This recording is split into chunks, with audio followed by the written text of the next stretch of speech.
Veni Creator Spiritus, mentes tuorum visita, implesso perna gratia, quae tu creasti pectora. Vidit seris Paracletus, donum Dei altissimi, fons vivus ignis caritas, et spiritualis unctio. Tu septiformis munere, dextre Dei tu digitus, turite promissum Patris, sermone editans futura. Em nome do Pai, do Filho e do Espírito Santo. Amém. Vinde, Espírito Santo, enchei os corações dos vossos fiéis e acendei neles o fogo do vosso amor. Enviai o vosso Espírito e tudo será criado, e renovareis a face da terra. Oremos. Deus, que instruístes os corações dos vossos fiéis com a luz do Espírito Santo, fazei que apreciemos retamente todas as coisas, segundo o mesmo Espírito, e gozemos sempre da sua consolação. Por Cristo, Senhor nosso. Amém. Maria, Mãe da Igreja, rogai por nós. Querido irmão, querida irmã, vamos dar mais um passo na compreensão dos sacramentos. No vídeo anterior, nós vimos então sobre o sacramento do batismo. E neste agora, vamos falar sobre o sacramento da confirmação. Muitos falam sacramento do crisma, mas nós vamos usar esse termo, sacramento da confirmação, todas as vezes que nós nos referirmos a este sacramento. É um sacramento aonde parece que as pessoas não dão muita importância. Parece que há uma valorização maior no sacramento do batismo, depois primeira Eucaristia também parece que há um certo empenho, e o sacramento da crisma parece que é um sacramento meio marginalizado, não é? Meio colocado de lado. Se der eu faço, se não der eu não faço a catequese. Depois lá na frente, na hora de casar, eu minto na secretaria, dou um jeito, falo que já fui crismado, enfim. Parece que é uma coisa meio empurrado com a barriga. Mas de onde vem essa mentalidade? Essa mentalidade vem da não compreensão daquilo que é o sacramento, da importância que ele contém e da graça que ele confere. E hoje, na medida do possível, logicamente sem esgotar o assunto, nós vamos procurar compreender um pouco melhor sobre o sacramento, então, da confirmação. O padre Antônio Royo Marim, na sua obra Teologia da Perfeição Cristã, no artigo 305, parágrafo 305, vai dizer assim: o sacramento da confirmação pode ser definido nos seguintes termos: é um sacramento instituído por Nosso Senhor, no qual, pela imposição das mãos e a unção com o crisma, sob a fórmula prescrita, dá-se ao batizado a plenitude do Espírito Santo, juntamente com a graça e o caráter sacramental, para robustecê-lo na fé e confessá-la valentemente como bom soldado de Cristo. Olha que definição maravilhosa que nós temos. Eu vou ler novamente, porque eu acho que é uma definição muito rica, né, e cheia de minúcias, de detalhes, para que a gente possa entender bem. O sacramento da confirmação pode ser definido nos seguintes termos: é um sacramento instituído por nosso Senhor Jesus Cristo, no qual, pela imposição das mãos e a unção com o crisma, isto é, o óleo do crisma, sob a fórmula prescrita, dá-se ao batizado a plenitude do Espírito Santo, juntamente com a graça e o caráter sacramental, para robustecê-lo na fé e confessá-la valentemente como bom soldado de Cristo. Então veja, o sacramento da confirmação, ele nos confere a plenitude do Espírito Santo. Então, se uma pessoa é só batizada e ela não recebeu o sacramento do crisma, o sacramento da confirmação, ela não recebeu sacramentalmente a plenitude do Espírito Santo. E ela não está apta, porque justamente carece desta graça conferida por Deus, de confessar a sua fé publicamente, de valentemente defender a sua fé nos momentos que forem necessários. É o sacramento do crisma, é o sacramento da confirmação que nos dá esta graça, que nos confere vigor, força. Como eu usei esse termo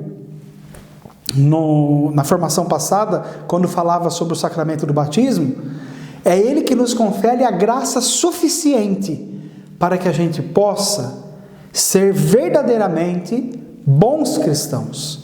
É ali que é invocado sobre nós no momento em que o bispo ou o seu devido representante, legítimo representante, vai rezar sobre os crismandos, pedindo os dons infusos do Espírito Santo, pedindo que tudo isso seja manifestado, que os frutos, os dons do Espírito possam o quê? Permear a vida daquela pessoa, que aquela pessoa possa viver sob os influxos da graça.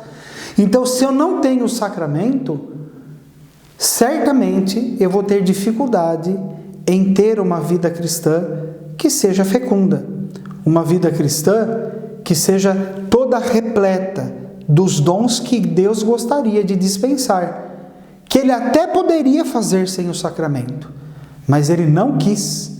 Ele quis vincular, assim como Ele vinculou a salvação ao sacramento do batismo, que é o que nós vimos na formação passada sobre o sacramento do batismo. Ele vinculou a plenitude do Espírito Santo, vinculou os dons infusos do Espírito, vinculou as graças que o Espírito Santo quer nos conceder ao sacramento do crisma, ao sacramento da confirmação. Por isso que não pode de maneira alguma esse sacramento ser colocado à margem. Se der eu faço, se não der eu não faço. Precisa ser pelos pais e pelos padrinhos de batismo, ser incentivado o jovem, o adolescente a fazer a catequese do sacramento da confirmação e prosseguir de maneira perseverante até receber esse sacramento, mas não como sacramento de saída, como alguns falam, né? É crismado e não aparece mais na igreja. Não parece que é um sacramento de entrada, é um sacramento de saída. Não é um sacramento de tornar a pessoa apta a defender a fé, mas de abandonar a fé, como muitos fazem, né? Não, é para poder perseverar com mais força ainda, com mais intensidade, com mais propriedade, porque ali a força do Espírito é comunicada, para que realmente isso aconteça. E lógico, os sacramentos do crisma, da confirmação, assim como o batismo, também tem os seus efeitos. São 5 efeitos elencados pelo padre Roio Marim e que nós vamos dar uma introdução em cada um agora. Então, o primeiro efeito que o sacramento do crisma confere plenissimamente o dom do Espírito Santo. Como se sabe, toda alma em graça é templo da Santíssima Trindade e sacrário do Espírito Santo, segundo consta expressamente na divina revelação. Porém, essa inabitação das pessoas divinas aperfeiçoa-se e aprofunda suas raízes ao aumentar o grau da graça, seja qual for a causa determinante desse aumento. Então vejamos, os sacramentos foram instituídos por Cristo, precisamente para dar-nos a graça santificante. Logo, todos eles produzem na alma um aumento ou aperfeiçoamento do mistério adorável da divina inabitação. Lembra que a gente viu sobre isso quando falamos sobre a graça santificante. Então, se você tiver uma dúvida sobre graça santificante, sobre inabitação, veja justamente na formação sobre a graça santificante que ali consta sobre esse assunto, ok? De uma maneira realíssima, vai nos dizer o Padre Antônio Marim. E a confirmação que nos confere a plenitude da vida cristã e nos dá, de maneira especialíssima, o grande dom do Espírito Santo, como expressa claramente a fórmula do crisma. Então veja, nos confere uma graça tal, e de maneira toda especial, que a partir daquele momento o dom do Espírito nos é dado. E de maneira plena, como vai dizer aqui, até mesmo usando um aumentativo, aí, de maneira plenissima, confere plenissimamente o dom do Espírito Santo. Quer dizer, de uma maneira abundante, transbordante. É a graça que é comunicada a nós. Segundo efeito, aumenta a graça santificante. Lembra quando vimos sobre a graça santificante? Quando falamos que o sacramento do batismo confere esta graça? Então, no sacramento da confirmação, esta graça é alimentada e aumentada. Alimenta e aumenta. Lembra quando nós falávamos sobre a graça santificante, quando a igreja nos define através da sua teologia, que a graça santificante ela transcende todo o mundo criado? Ela é maior do que tudo isso, porque ela remete diretamente para a vida sobrenatural, então ela transcende tudo aquilo que é natural, e o sacramento da confirmação aumenta ainda isso.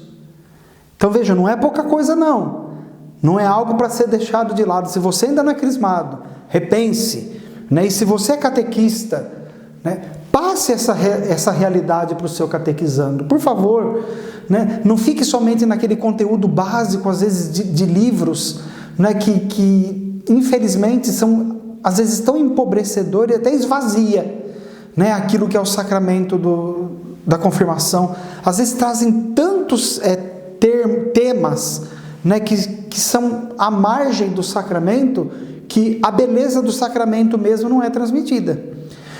Né? Então é importante transmitir esse conteúdo para a pessoa ter a consciência daquilo que ela está recebendo. Terceiro efeito do sacramento da confirmação: confere a graça sacramental própria e específica da confirmação, que é a graça confortante e corroborativa, que fortalece a alma para confessar valentemente e publicamente a fé diante dos homens e defendê-la contra os seus adversários. Tem pessoas que falam assim: religião não se discute. Se discute, sim. Se religião não se discutisse, não haveria necessidade de estudar teologia. Se religião não se discutisse, não haveria necessidade de fazer catequese. Religião se discute sim. Veja, não se briga e não se mata por causa de religião, mas se discute sim. Religião se discute. Vou repetir, não se briga e não se mata por causa de religião, mas se discute sim, porque sem discussão, e discussão não é briga, não é alterar a voz, não é os berros, é uma discussão saudável.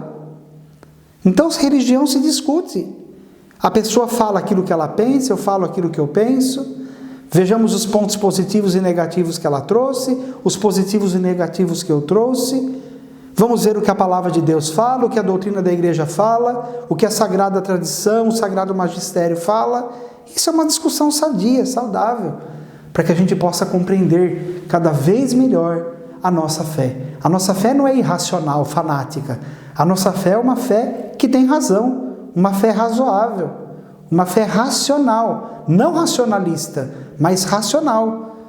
E por isso que ela é discutível, sim, no sentido não de ser questionável, mas de ser questionada. É diferente. Você pode questionar a fé cristã, porque a fé cristã, ela tem as suas razões de ser e tem as suas respostas para dar, né? Então, nesse sentido, nós podemos falar, religião se discute, sim. E o que é que me dá a graça de poder defender a fé contra os seus adversários? O sacramento da confirmação, que me confere a graça sacramental para tal empreitada, podemos dizer assim.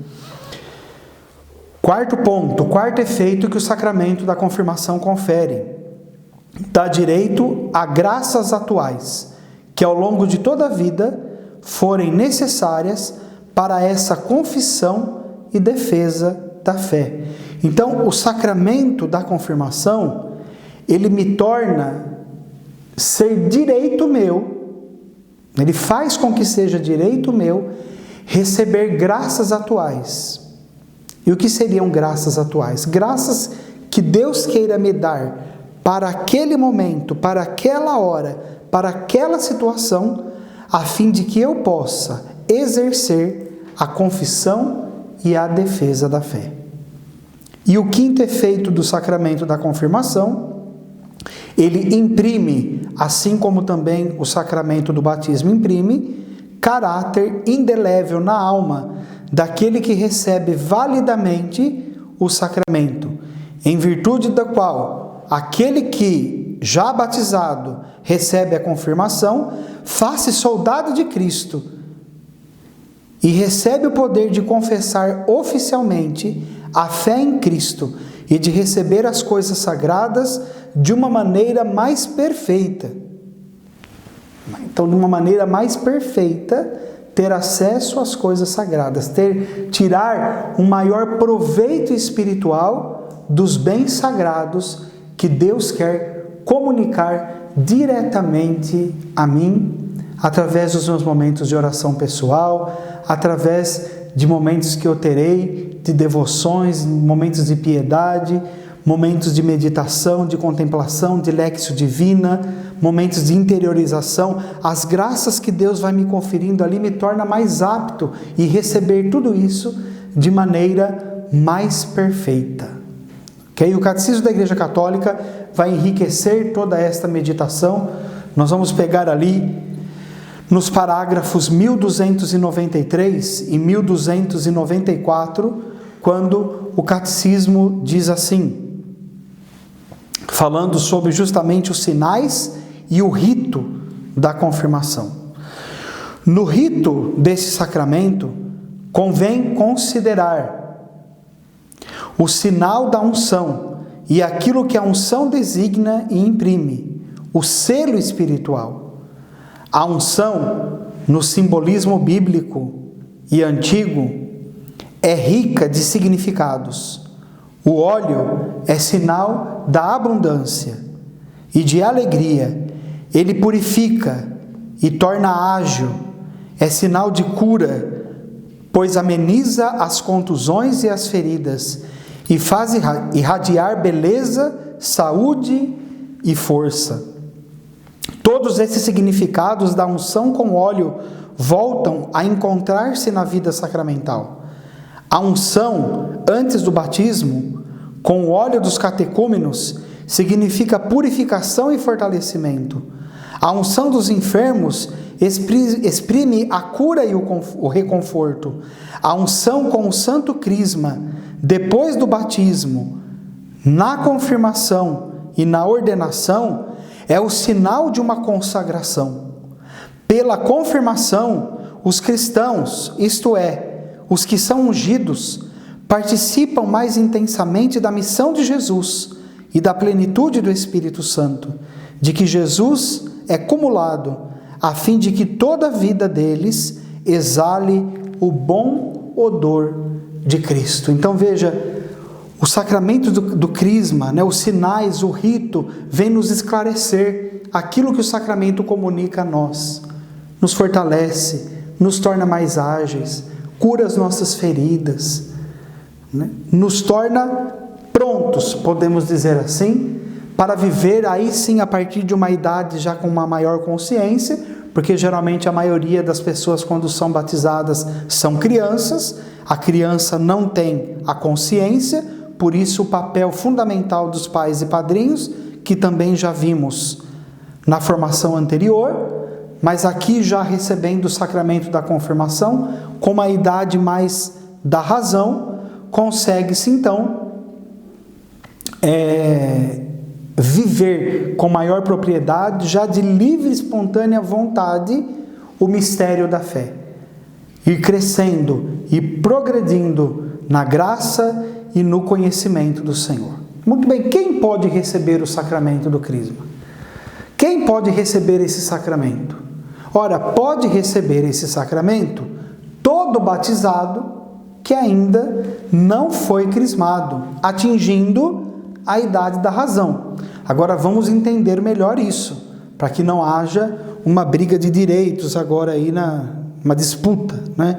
Eu tenho direito de receber porque eu já fui batizado. Calma, né? Vamos entender o que a igreja quer dizer com isso. Então, todo batizado não crismado, atingindo a idade da razão, pode receber o sacramento da confirmação.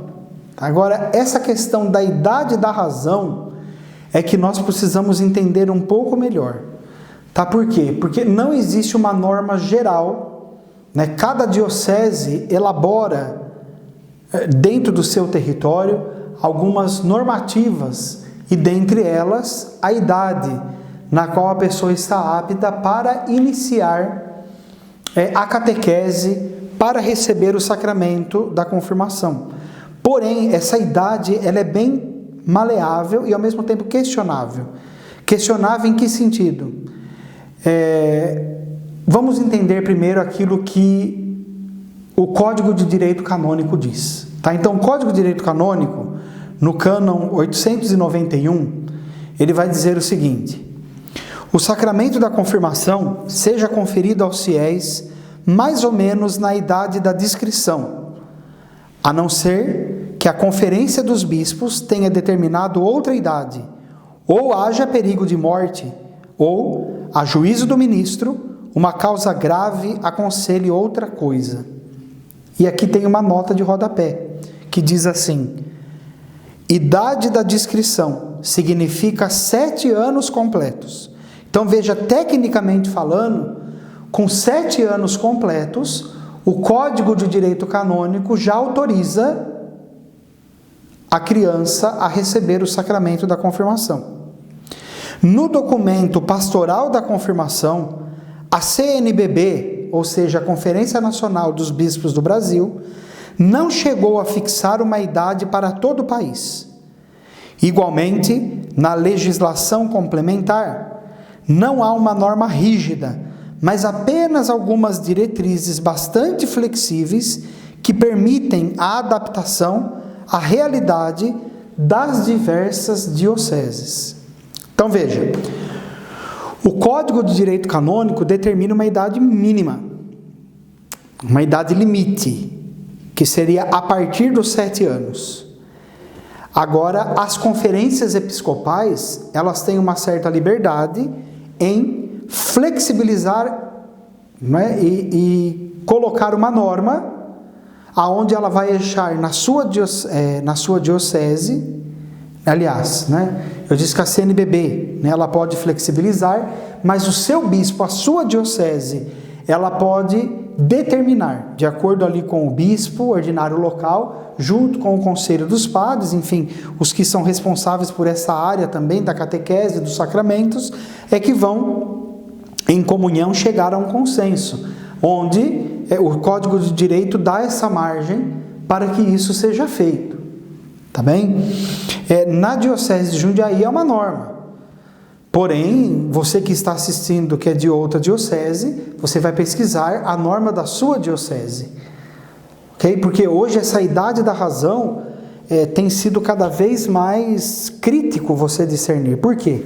Porque nós temos adultos muito infantilizados, né? Hoje nós temos aí até vovós, né? Vovôs que se acham meninãos, meninonas, e isso não só na maneira de se vestir, mas aqui também, né? Hoje nós temos crianças que às vezes são mais maduras que os pais. Eu já vi criança com razão corrigindo atitudes imaturas dos seus pais. E aí? Né? Então, essa idade da razão, por isso que eu digo que ela é questionável. Né? Porque se a criança ela recebeu uma catequese firme na sua infância, ela absorveu bem aquilo. E ela adquiriu uma maturidade e talvez com 7, 8 anos ela esteja pronta, se foi devidamente preparada para receber o sacramento do crisma.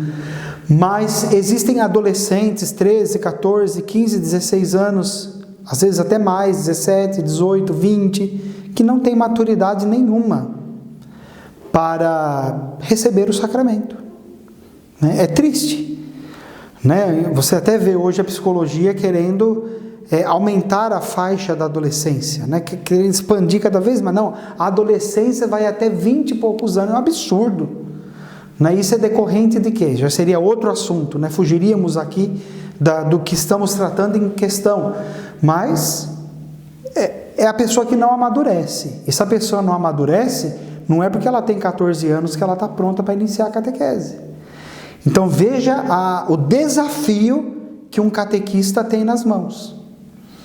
Né? Porque às vezes você vai pôr do lado um de 7 com um de 16, o de 7 está pronto para receber o sacramento e o de 16 não está. Hoje acontece isso tranquilamente, não precisa se esforçar, não é caso raro não. Esses casos estão cada vez mais crescentes, não são casos em extinção, são casos em plena evolução. Né? Isso torna-se ser cada vez mais discrepante. Né? Talvez nós vamos encontrar crianças com 7, 8 anos prontas e pessoas com 20, 20 e poucos anos que não estão prontas e que receberam a mesma catequese. Mas um tem maturidade, o mais novo tem maturidade e o mais velho não tem. Porque o mais velho quer levar a vida com a barriga. Né? Quer curtir a vida e nada mais. Né? E esquece que a vida nesse mundo passa e passa rápido. E que se as coisas do alto não forem cultivadas o quanto antes, né? Se a graça de Deus não for levada a sério o quanto antes, depois mais difícil se torna a vida sobrenatural. Mais difícil, mais desafiador se torna viver esta vida da graça que Deus quer conceder a cada um de nós. E é lógico, existe uma condição também para se receber o sacramento. E o Catecismo da Igreja Católica vai trazer para nós aqui no seu artigo 1310 as condições necessárias para se receber o sacramento. Então lembra, tecnicamente, a grosso modo, basta ser batizado, não ter recebido o sacramento da confirmação e ter a idade da razão. Então, para receber o sacramento da confirmação, é necessário estar em estado de graça. Convém recorrer ao sacramento da penitência para ser purificado em vista do dom do Espírito Santo. Uma oração mais intensa deve preparar para receber com docilidade e disponibilidade a força e as graças do Espírito Santo. Então a igreja é muito clara. Para receber a confirmação é preciso estar em estado de graça. Para estar em estado de graça, a igreja fala, convém recorrer ao sacramento da penitência. Para que o sacramento da penitência seja válido, é necessário que eu verdadeiramente esteja arrependido dos meus pecados e mude de vida. Tenha um verdadeiro propósito de mudança. Então, nós vemos que a preparação não é tão simples assim. Então não basta ser batizado e não ter sido crismado. É necessário estado de graça. Por isso que, dependendo da vida que a pessoa está vivendo, da atual situação da pessoa, ela não pode receber o sacramento. Eu vou dar um exemplo. Vamos supor que a pessoa... Vou pegar um exemplo bem recorrente, tá? Um exemplo que é muito comum aparecer. Então vamos supor, uma pessoa que só mora junto. Não há impedimento para que ela não se case. Ela pode ser crismada? Pode, desde que ela vai ser devidamente preparada, né? No caso o casal ou um dos dois que não recebeu o sacramento ainda, serão devidamente preparados. Quando for para receber o sacramento do crisma, o casal deve se abster do ato conjugal, da relação sexual. Por quê? Porque ela vai se confessar. Então ela precisa se abster do ato conjugal, do ato sexual, para o sacramento do crisma e para o sacramento do matrimônio. E só voltar a ter o ato depois de ter casado na igreja. Porque senão veja o que acontece. A pessoa recebe o bem mais precioso, que é a graça santificante, e dela perde. É a mesma coisa de você receber uma mala com uma quantidade absurda de dinheiro e lá jogar combustível por fogo. Né? É insano, é loucura. Né? Vamos supor que você recebe uma grande herança, você vai lá e taca fogo em tudo. Então é a mesma coisa, por isso que a igreja impede. Por quê? Porque existe a graça santificante e essa graça deve ser zelada, deve ser cuidada, entende? Já no outro caso, que eu citei de exemplo, que é o caso onde é uma segunda união e não dá para se casar na igreja, não haveria meios de receber o sacramento. Por quê? Porque para receber o sacramento da confirmação, a pessoa precisaria se confessar. Ela precisaria se confessar, e a confissão, para ser válida, ela precisa do quê? De um verdadeiro arrependimento e de mudança da situação. Ora, se ela convive com aquela pessoa, a situação não vai mudar. A não ser que a pessoa faça um propósito, como eu já conheci pessoas que fizeram heroicamente o propósito de morarem juntos e não terem o ato sexual, de viverem como irmãos, em vistas da eternidade, em vistas de não pecar.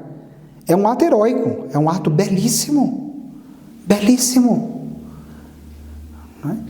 E é isso que Cristo espera dos seus, não é? Veja, mas isso é impossível, é exigência demais. Não, não é. Não é exigência demais. É para quem quer ser santo. Se você ler a vida dos santos, você vai ver que a vida dos santos é cheio desses atos que aos olhos do mundo é loucura. Aos olhos do mundo é loucura. Teve santos que, como Santa Catarina de Sena, que falou assim: eu prefiro atirar meu corpo na chama do que cometer um pecado. São Domingos Sávio, com 12 anos de idade, falou: eu prefiro morrer do que pecar. Então veja, essa ação seria a única possível, uma decisão dessa seria a única possível para que a pessoa pudesse receber o sacramento. E lógico que para isso acontecer, precisa de todo um acompanhamento espiritual, um diretor espiritual, enfim, para que de fato se certifique que a pessoa está vivendo uma vida de acordo com a moral cristã, uma vida de acordo como o Senhor espera que nós vivamos, uma vez que a gente já recebeu no batismo graça suficiente para progredirmos para o reino dos céus. E se queremos isso de uma maneira mais plena, nós precisamos então partir para o sacramento da confirmação. Espero que você tenha entendido. Sobre o sacramento da confirmação, o conteúdo é um pouco mais enxuto, mas se ficou alguma dúvida, alguma questão que você queira colocar, você pode deixar o seu comentário aí embaixo do vídeo e na medida do possível nós vamos respondendo. Tá ok? Que Deus te abençoe, que o Espírito Santo te ilumine, que o Senhor lhe dê forças para que você possa perseverar e perseverar até o fim. Glória ao Pai, ao Filho e ao Espírito Santo, como era no princípio, agora e sempre. Amém. Rogai por nós, Santa Mãe de Deus, para que sejamos dignos das promessas de Cristo. Amém. Em nome do Pai, do Filho e do Espírito Santo. Amém.